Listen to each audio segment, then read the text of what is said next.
follow your heart and trust your thoughts, believe in yourself. I said, absolutely. That's what I try to live by my whole life. And he goes, right. Do you know that that's actually directly goes against the word of God? And I said, really? So if I don't trust in myself, who am I supposed to trust in?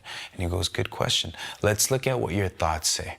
Right? Let's look at what the Bible say about your thoughts. So he went into Genesis chapter 6, verse 5. It says, and God saw that the wickedness of man was great in the earth, and that every imagination of the thoughts of his heart was only evil continually. So he broke it down for me. He said, all of your thoughts, it says every, meaning all, your thoughts, your imagination, and the heart, right, is only evil. So if something is only evil, it means there's no good in it. It's just that. Right?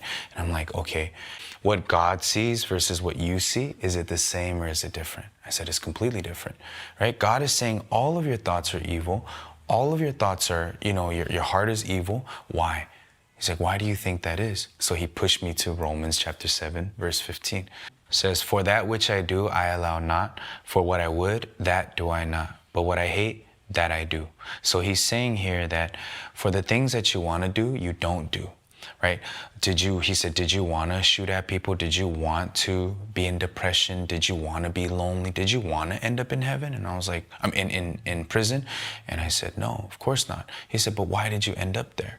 Right? Why is it that you don't want to be depressed, but you feel depressed all the time? You don't want to be lonely. You hate loneliness. You hate emptiness. You hate void. But why are you still feeling that?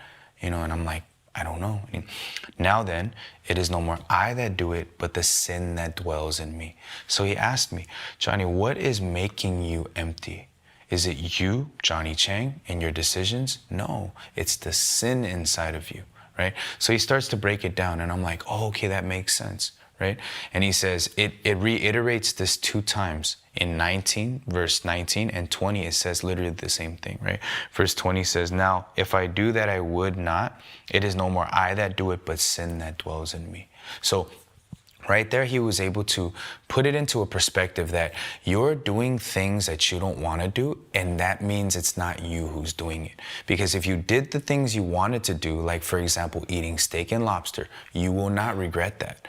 But why is it that when you do meth, or you do a line of cocaine, or you sip on lean, why is it that afterwards, on the come down, you start to feel and regret? Why? It's because it's not you who's doing it, it's sin that's dragging you to do it.